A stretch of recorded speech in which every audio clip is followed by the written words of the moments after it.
kanya. And then mamaya, tayo ay pupunta sa DFA kasi kukuha tayo ng ating passport. Parang inaantok yung mata ko guys. Ni Diday, oh. Tapos gusto ni Diday mag-play sa playground and then maglaro daw siya sa time zone. Kaya tara, pasyal muna natin to.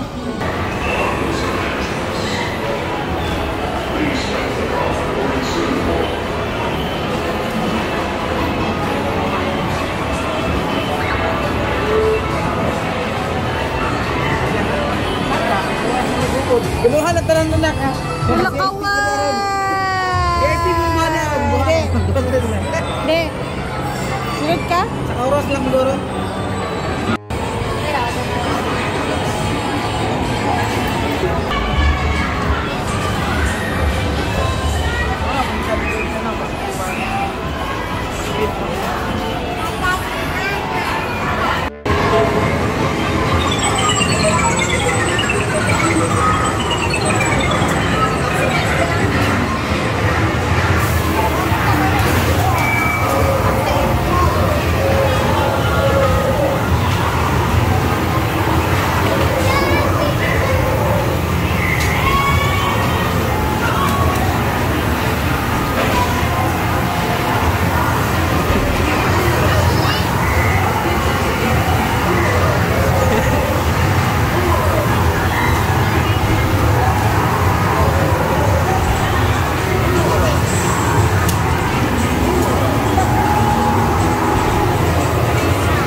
Ako sa DFA passport and hopefully makuha na natin siya kasi meron nang binigay sa akin na date, so sumobra na nga siya. So eto, pupunta na natin at itatry natin kunin, hopefully makuha natin ngayon para wala na tayong problema sa DFA.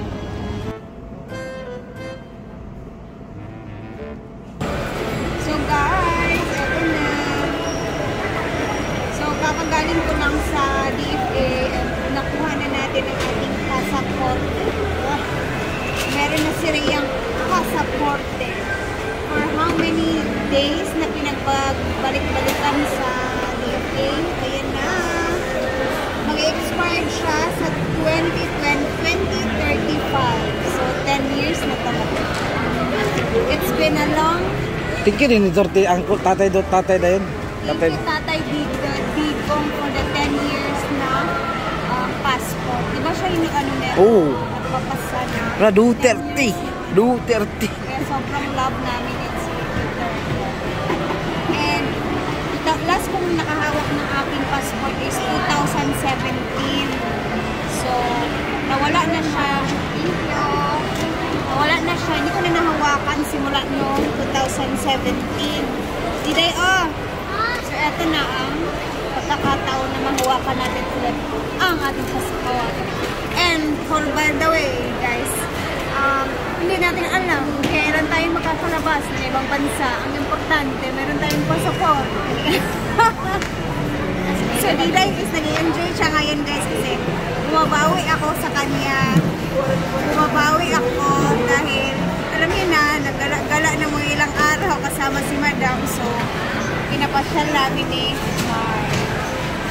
So, let's go. Uwian na kami. Nag-enjoy si Diday, wala. Enjoy. Oh, nag-enjoy naman si Diday. Very good. Wala nang toys ha. Kasi naglaro na sa time zone at saka sa playground. Ibog sa habit mo ba? And bumili kami ng pasalubong for